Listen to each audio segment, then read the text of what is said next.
şəxslərimiz, hər birinizi bugünkü tədbirimizdə salamlayıram. Tədbirimiz Azərbaycan Respublikası qeyri-hökumət təşkilatlarına Dövlət Dəstəyi Agentliyinin maliyyə dəstəyi ilə və Psixoloji Xidmət və Tədqiqatlar Mərkəzi İctimai Birliyinin birgə təşkilatçılığı ilə həyata keçirilən region gənclərinin sosial-psixoloji maarifləndirilməsi marafonu çərçivəsindəki tədbirimizdir. Qeyd etmək istəyirəm ki, tədbirimiz artıq 2-ci rayonda keçirilir. İlk olaraq ötən həftə Quba şəhərində keçirildi və növbəti olaraq artıq Biləsuvarda keçirik və bu tədbirin təşkilində göstərdiyi dəstəyə görə Biləsuvar İcra Hakimiyyətinin başçısı Faiq müəllim şəxsən olmaqla bütün kollektivə təşəkkürümüzü bildiririk. O cümlədən bizə bu cür şərait yaratdığı üçün Heydər Əliyev mərkəzində bütün kollektivin təşəkkürümüzü bildirmək istəyirik və bundan savayı bu layihə boyunca bizə tərəfdaşlıqda kömək olan və belə deyək ki, çıxışlarda xüsusən özümüzdə və Logos Psixoloji və Nitq Mərkəzinin minnətdarlığımızı bildiririk ki, hansı ki bugün Logos Lənkəran filialından dəyərli psixologlarımız buradadır və onlar çıxış olacaq. Onlar artıq belə deyək, tədbirdən öncə bir çıxışımız olmuşdu. İndi daha belə deyək ki, rəsmi formada davam ediləcəkdir. Məlumat üçün bunu əlavə etmək istəyirəm ki, artıq yeni etmələrimiz, gənclərimiz orada yəqin ki, kitabçaları gördünüz, Gənclik və Düşüncə adlı kitabçalar ki, təbii ki, hər birimiz qəbul edərək ki, biz bir saat yarım ərzində bütün məlumatları, bütün sosial-psixoloji mövzuları sizə bura çatdırmamız qeyri-mümkün olar. İnşallah gələcəkdə rayonda bir yerdə tədbirlərin silsili olar və müxtəlif mövzulara toxunarıq. Amma yəni hal-hazırki mövcud reqlamentə əsasən, yəni bir saat yarım ərzində hamısını çatdıra bilmədiyimiz üçün biz sizə, mən şəxsən özüm müəllifi olduğum və psixologlarla bir yerdə hazırladığımız o Gənclik və Düşüncə adlı kitabçanı sizə təqdim eləmişik. Bunu özünüz üçün tip kitabı kimi nəzərdə tutun. Yəni bu nə vəsait deyil, nə belə deyək ki, siz çoxunuz artıq ali təhsil alacaqsınız, yəni məcburi vəsait deyil. Bu sadəcə sizin bir dostunuzdur. Nə zaman bir mövzu ilə bağlı narahatçılığınız oldu, oturub oxuya bilərsiniz. Bəlkə də oradan özünüzə bir həll yolu tapacaqsınız. Bildirmək istəyirəm ki, bugün qeyd etdiyim kimi, bugün tədbirimizdə qonaqlarımız var və qonaqlarımızdan mən Biləsuvar İcra Hakimiyyətinin nümayəndəsi Məryəm müəllimi dəvət etmək istəyirəm. Məryəm müəllim, buyurun. Çox sağ olun. Qonaqlarımızı, müəllimlərimizi və şagirdlərimizi salamlayıram. Burada görürsünüz, ifade yazılır. Azərbaycan Qeyri-hökumət Təşkilatı Dövlət Dəstəyi Agentliyi, yəni maliyyə dəstəyi ilə Psixoloji Xidmət və Tədqiqatlar Mərkəzi İctimai Birliyi region gənclərinin sosial-psixoloji maarifləndirməsi marafonu çərçivəsində, yəni burada maarifləndirmə iş aparacaq sizlə. Onlara bu xidmətə görə çox sağ ol deyirik. Yəni sizdən də xahişimiz budur, diqqətlə qulaq asasınız. Burada deyilən sözlərə fikir verəsiniz, suallar yarana bilərsiniz, suallar verə bilərsiniz və buradan yaxşı yararlana bilərsiniz ki, bu da bizim xeyrimiz olsun. Siz də bu eşitdiklərinizdən, öyrəndiklərinizdən öz ətrafınızda belə deyək, maarifləndirmə iş aparmaqla bu fikirləri belə deyək, daha geniş çərçivədə yaya biləsiniz ki, bu da bizim uşaqlarımızın yenə də bunu yazdığı kimi region gələn sosial psixoloji maarifləndirməsi çərçivəsi biraz daha da genişlənsin. Aydın oldu. Yenə bir daha xoş gəlmişsə deyirik. Buyurun, işinizi atına bilərsiniz. Çox sağ olun, minnətdaram dəyərli sözlər üçün. Məryəm müəllim qeyd etdiyim kimi, yəni bugün bu bir saat ərzində şərt deyil ki, yəni hər kəs burada bu mütləq şəkildə nəticə çıxardacaq deyə bir şey yoxdur. Sadəcə özünüz üçün müəyyən bir mesajlar götürə bilərsiniz ki, bu sizin gələcək həyatınızda vacib rol oynasın. Yəni nəzərə alsaq ki, siz artıq gələcəyin, belə deyək, bir ailə başçısınız, bir ailə üzvüsünüz və buradan ən sadə mövzulardan tutmuş... Bir şeylə baxın. Buyurun, Məryəm müəllim. Olmuş real hadisəni danışıram. Buyurun. Adətən bax, xanımlarımız indi gələcəkdə ailə qururlar. İndi görürsünüz, belə deyək də boşanma əldə artıq çox böyük yüksək alıb. Axırda 2 uşaqla, 3 uşaqla ortada qalan əziyyət çəkən qızlarımız olur, analarımız olur. Bax, indi bu kömək, bu psixoloji problemlər yaranır. Həmin vaxtı ki, aqressivlik yaranır. Bax, onları necə idarə etmək özü bir çətinlikdir. Bir xanımımız bir vəziyyətə düşmüşdü, 4 uşaqla, 2 qız idi, 2 oğlan idi. İndi o aradan onun ağlına gəlmişdi, kimsə ona o məsləhəti vermişdi, çat-çıkı deyir sözlər. Onun vasitəsilə o yol tapmışdı. Hətta orada öyrənmişdi ki, bax ona köməklik edəcək qurum icra hakimiyyətidir. Orada o işə komisiya sədrlik edən Rəman xanımdır. Hətta bunun adını da orada ona demişdi. O xətlə o bizə müraciət edildi, gəldi, çıxdı icra hakimiyyətinə. Biz hər şeyi araşdırdıq. Belə deyək ki, biz o mərkəz zorakılığına qarşı monitör və əlaqələndirmə qrupu var. O çərçivədə o müzakirə olundu. Yəni orada birinci müavində iştirak elədi, komisiyanın sədrindən başqa. Atası dəvət olundu. Atası da kimdir? Riyaziyyat müəllimi. o köhnə adət-ənənələrin o qızı belə deyək də, belə ailə qurublar. Qızın baldızı, qardaşında da belə deyək də, qız-qıza deyirlər də, qədimdə belə. Belə bir ailə yaranıb, ancaq əziyyət çəkən ortada bu qızdır. Onu döyürlər, incidirlər, təhqir edirlər, oğlan içir, gəlir, nəsə çox belə faciəli formadadır. O uşaqları da, ananı da yerləşdirir sığınacağa. Müdafiə mühafizə orderi verildi, artıq nə atası, nə onun həyat yoldaşı ona yaxınlaşa bilməz. Həmçinin, həkim buyurun gəlin, qarşıda oturun. Yəni, o xidməti ona göstərməklə biz onu bütün o çətinliklərdən uzaqlaşdırdıq. Orada yəni onun o fərasəti olmasaydı, o azca da olsa, həmin o cazçibi dediyüzdən istifadə eləməsəydi, o özünə bir yol tapa bilməzlər. Bu süni intellekt də belə deyək. Şimdi sizin dildə mən deyirəm ona görə. Onun vasitəsilə özünə bir kömək tapmışdı, o yollanda o həmin çətinlikdən canı qurtardı. Bu dəqiqə o Bakıda artıq işlə təmin olunub. 2 ay müddətində, 3 ay müddətində sığınacaqda qalır. Artıq 3 aydan sonra bu kirayə ev tutub və belə də uşaqları da orada təhsil alır. Yəni nədir ki, onun az da olsa savadı oldu. Bax, siz məsəl üçün elə bir duruma düşə bilərsiniz, o durum sizi məcbur edə bilər. Kimsə sizi səhv yola belə deyək də addım attıra bilər, gedib narkotikadan istifadə edə bilərsiniz. Həmin o belə deyək də o durumdan çıxmaq üçün. O da sizin həyatınızı puça gətirə bilər və yaxud da İraq-İraqdan özünü intihar edən olur, asan olur, özünü nə bilim maşın altına atan olur, nə bilim yüksəkdən atan olur. Hamısı nədir? Belə deyək ki, o psixoloji məngəniyə düşəndən sonra ondan çıxa bilməməsi və yaxud da o internetdə belə deyək də elə bir haqqları oldu bir müddət şatanistlər deyirlər, nə deyirlər, 666, nə 770. Bilmirəm, dəqiqəlimdə deyil. Orada oldu, bir nəfər özünü astı, hətta onun ikinci qardaşı da o düşmüşdü məngəniyə, biz onun yaxınlarına tez xəbər verdik, onu oradan uzaqlaşdırdılar. Yəni, belə hallar olur. Deyəcəm, amma təm əksi də olacaq. Sadəcə fikirlərimi bölüşmədən öncə çox istəyərdim, kiçik bir sorğu sizinlə keçirəm. Əziz gənclərim, hal-hazırda bilirəm, əlinizdə smartfonlarınız var. Bu digər məsələ. Mənə maraqlı olan tərəfi, bu smartfonlardan nə üçün istifadə edirsiniz gün ərzində? Buyurun, fikirlərinizi eşitmək istəyərəm.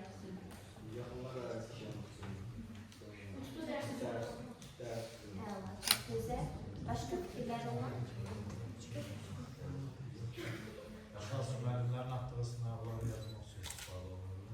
Gözəl. Necə bir fayda görürsən? Zəhmət olmasa fikrini izah edə bilərsən. Tam rahat izləyək burada. Və cəsarətinə görə alqışlayalım.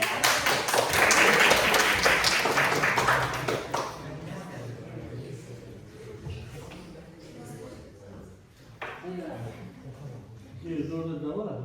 Orada mesela maraqlı bir şeylere bakıp istirahat edipsen, deyipsen, gülürsen, mesela bir arama salırsan.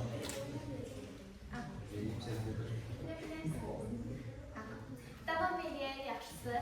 Aha, bunu öyrəndim sizdən.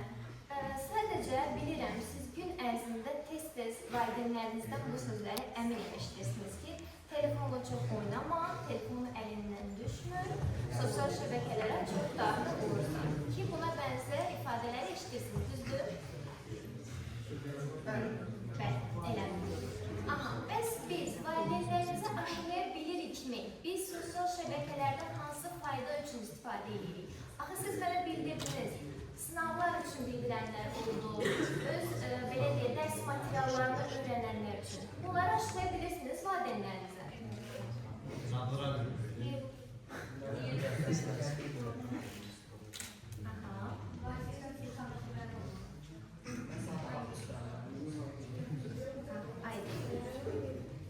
Aydındır. Aha, keçid edirəm müsbət məsələlərə. Negativlərlə sizi yormayacaq müsbət məsələlərdən bəhsləməyə. Əvvəla sosial şəbəkələr bizə nə qazandırır?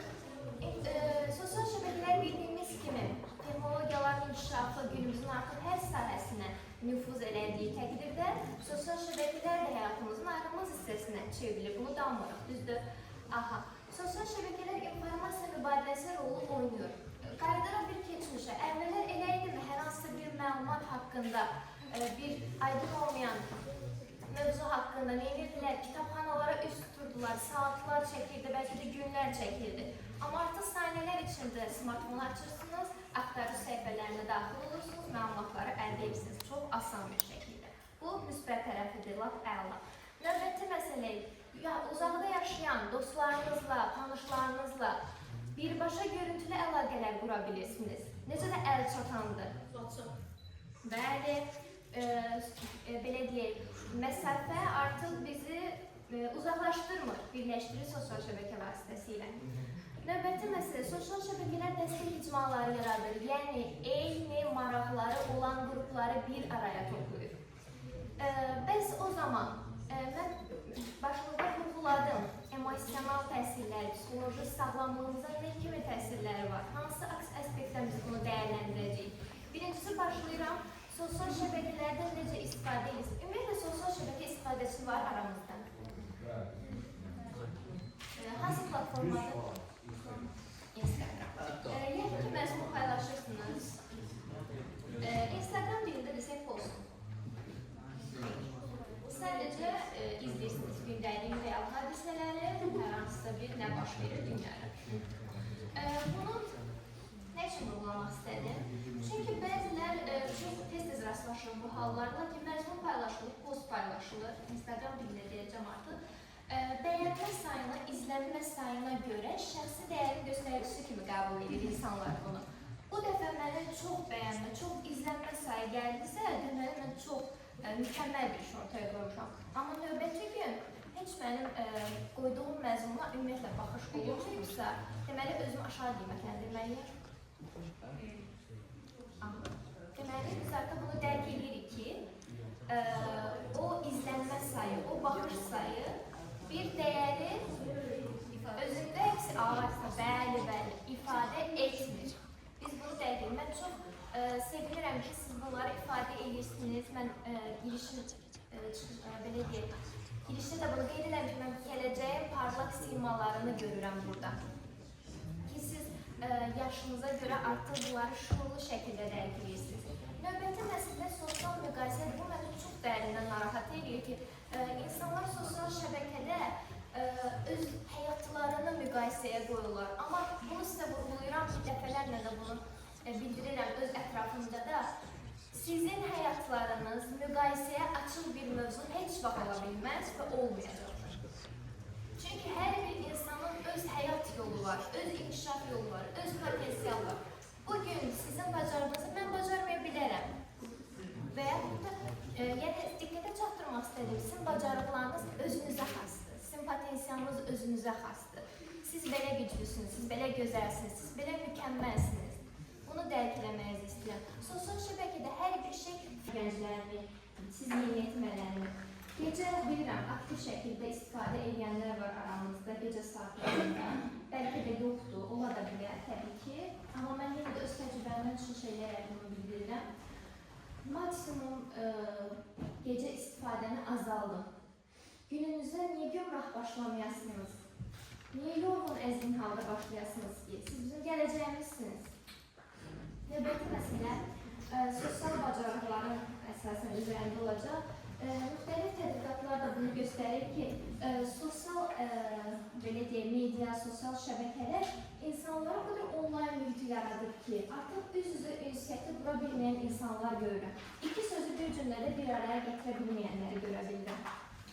Gəlirəm tövsiyələrimə, necə azalır, necə bu mənfi təsirləri aradan qaldırar. Bax, mən sizə sosial şəbəkələr pisdir demirəm. Sosial şəbəkələr tam yaxşı da demirəm. Bu məsələ sizin istifadənizdən asılıdır. Siz onu necə istifadə edirsiniz, siz balansını necə qoruyursunuz. Birincisi, şuurlu istifadə vərdişini özünüzdə formalaşdırmalısınız. Yəni, zaman məhdudiyyəti qoymaq. Bəlkə də deyərsiniz ki, bunu bilirik. Bəs əməldə bunu edirsinizmi həqiqətən? Özünüzə zaman məhdudiyyəti qoymuşsunuz sosial şəbəkələrin istifadəsində. Olanlar da olar, olmayanlar da olar. Yəni, nəzərə çatdırmaq istədiyim məqsədli istifadə edin. Baxın, aramızda yoldaşlarımız bildirdi ki, dərs üçün, araşdırmalar üçün çox gözəl. Baxın, belə faydalı məzmunlardan istifadə etməyə davam edin. Məzmun seçinin sadəcə özünüzə xas olan, öz maraq dairənizə xas olan, sizə belə deyim, həm yaşınıza, həm maraqlarınıza aid olmayan məzmun seçimindən üst tutmayın. Müqayisəni sıfırlayın, həyatlarınızı yenə də az öncə də qeyd edim, həyatlarınızı qətiyyən müqayisəyə açıq bir mövzu kimi görməyin. Sizin həyatlarınız heç vaxt müqayisəyə açıq ola bilməz. Növbəti, artıq fikirlərimi yekunlaşdırmaq istəyirəm, sizi də çox yormaq istəmirəm. Unutmayın ki, ekran arxasında siz profil deyirsiniz, mənim profilim. O profilin arxasında öz duyğuları olan, emosiyaları olan bir insan dayanır. Bunu unutmayın. Sonda bir cümlə ilə yenə bitirəcəm. Əziz gənclər, sosial şəbəkəni elə idarə edin ki, o sizi idarə eləməz.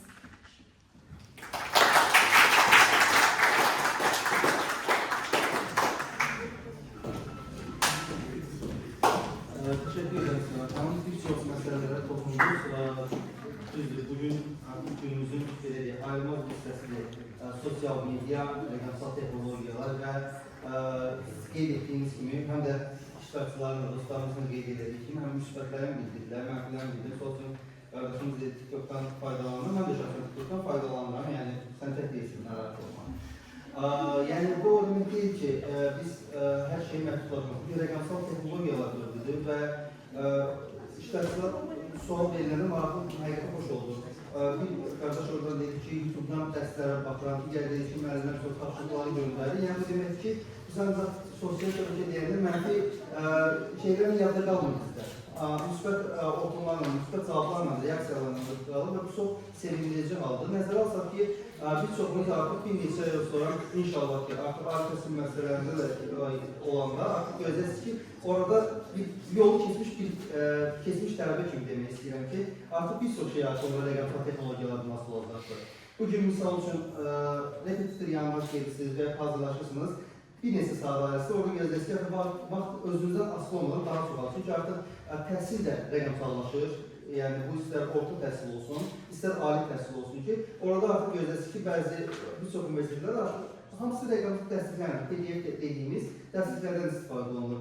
Mühazirələr göndəriləcək sizə və yaxud imtahanlar olacaqdır. Ən həyəcanlı an. Napoleon Bonaparte tanesi deyərik ki, yəni yuxuda vardıqlar ki, bəs müharibə başlayıb, deyər elə bilir ki, imtihandır. Yəni bu imtahanlardan savayı bir təsəvvürə gətirir ki, siz gəldikdə ali təhsil müəssisəsində hər semestrdə inşallah ki, imtahanlar verəcəksiniz. Onun da bir ayrı həyəcanı var, xüsusən birinci kursda, indidən deyim bilin.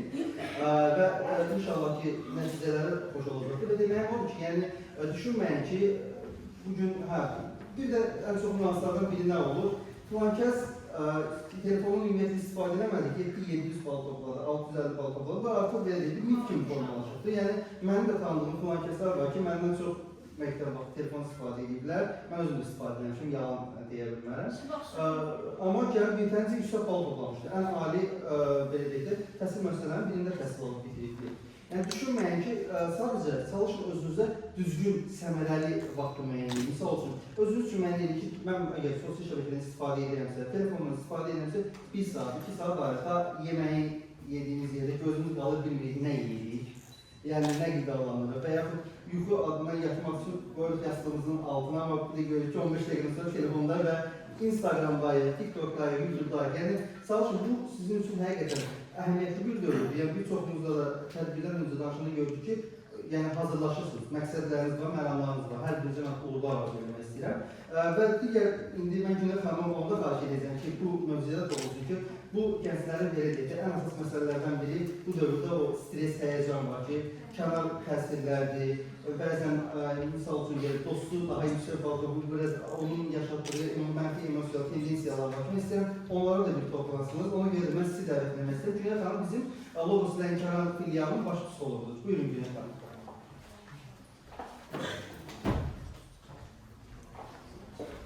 Sizlərlə burada danışaq çıxmışıq.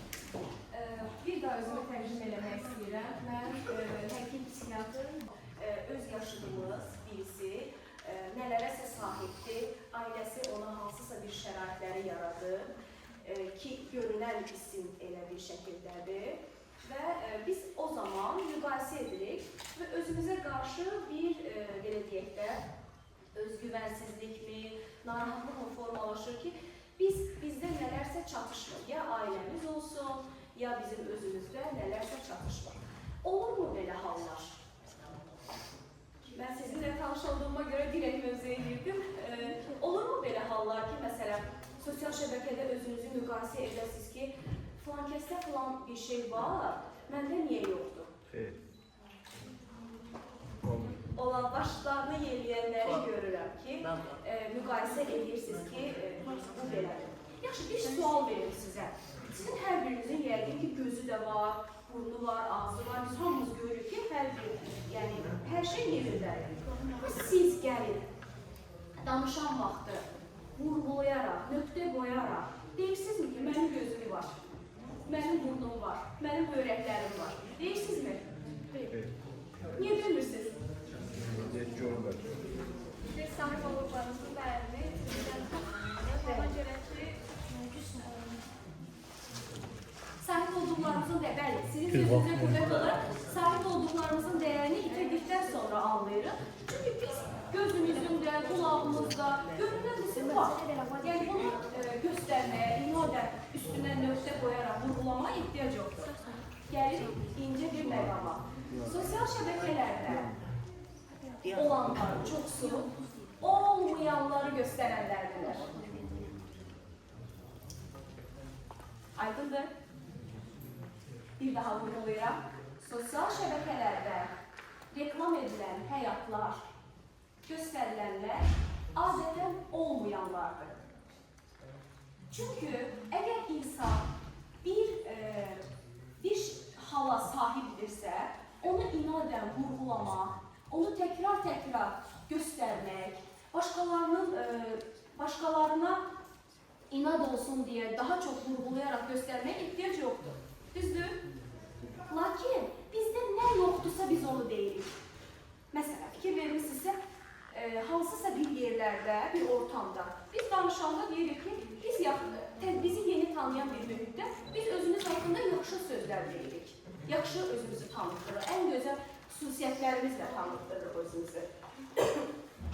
Amma bizi gerçəkdən arxa planda nə olduğunu, nələr başladığını, silsilə şəkildə biz kim olduğumuzu, biz haqqında məlumat verəndə biz utanırıq. Ona görə də görünən bizim ən yaxşı hissədir. Və bu o demək deyil ki, bu hər zaman doğrudur. Aydındır? Yəni, ona görə ən bizim öndə olan, ən sosial şəbəkələrdə, televizorda, öz maddi imkanları ilə, öz təhsilləri ilə, mən yenə də bunu da vurğulayacağım, öz təhsilləri ilə çox vurğulanan insanlar, bu o demək deyil ki, onlar həqiqətən savadlıdırlar və həqiqətən zəngindirlər və həqiqətən o həyatı yaşayırlar. Çünki sahib olduğumuz bir şeyləri göstərməyə insan ehtiyac duymayan bir varlıqdır. Yəqin sizin hər birinizin, belə deyək də, kitabınız da var, qələminiz də var, dəftəriniz də var, çantanız da var. Bunlar sizin üçün adiləşib artıq. Halbuki bir nemətdir. Amma siz bunu vurğulamırsınız. Bizim kitabımız var, biz kitab oxuyuruq. Çünki oxuyursunuz da, nə gərək var ki, düzdür? Ona görə də ən çox üstündə durduğum, vurğulamağımı istədiyim nüans odur ki, heç bir zaman, heç bir şəkildə sosial şəbəkələrdəki, televizordakı insanların həyatları ilə özlərinizi müqayisə etməyin. Çünki siz hər biriniz ayrı bir dünyasınız. Və sizlər hər birinizdə olduğu kimi hər birimizin güclü tərəfləri var, zəif tərəfləri var. O güclü tərəflərindən yola çıxaraq, zəif tərəflərimizin üzərində işləyərək biz hədəfə doğru gedə biləcək bir varlıqlarıq. Ona görə sizdən lütfən ricam, özünüzü üstün görün. Hansısa bir yerlərdə öz əməllərinizlə, öz həyata keçirdiklərinizlə, öz altına attığınız uğurlu imzalarınızla özgüvən yaransın. Sizi kiminsə təsdiqləməsinə, hansısa bir sosial şəbəkələr eşidirəm, aktiv şəkildə suallar. Sizin qarşınızda bir həkim psixiatr durur. Siz necə ona sual vermək istəməzsiniz? Yoxdurmu? Məsələn, imtahan öncəsi təşviş, narahatlıq, imtahandan sonra nə olacaq bir tərəddüdü. Yoxdur mu bunlar sizdə? Buyurun, buyurun.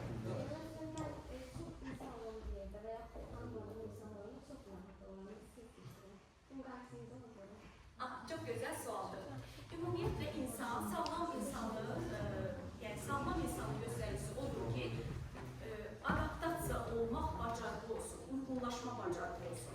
Uyğunlaşma bacarığı odur ki, biz hər birimiz həyatda müəyyən mərhələlərdən, keçidlərdən keçirik. Məsəl üçün, bax bunu biz loğu dildə desək, otaq kimi nəzərdə tutaq. Bu otağı bitiririk, o bir otağa keçirik. Eləcə də, baxın, təşvişin üstündən biz gələrək deyirik. Təşviş bozuntusundan əziyyət çəkən insanların çoxusunda gedəcəyi yer haqqında və olacağı mühit haqqında qeyri-müəyyən fikirlər olduğuna görə onlar o ortama uyğunlaşmada, adaptasiya olmaqda çətinlik çəkirlər. Və bu zaman onların ürək döyüntüləri artır, narahatlıq baş qaldırır, ağızlarında quruluq yaradır, ayaqları yuxarı və aşağı ətrafları sanki gizildiymiş kimi hisslər keçirməyə başlayırlar. Bu artıq bizdə yüngül təşvişin olması ilə əlaqəlidir. Lakin bu hər zaman xəstəlikdirmi? Yəni bu hər zaman tədaviyə açıq bir sahədirmi? Xeyr, biz bunu müəyyən texnikalarla, yəni gənclərimiz müəyyən texnikalarla üzərində işləyərək ortada qaldıra bilərik.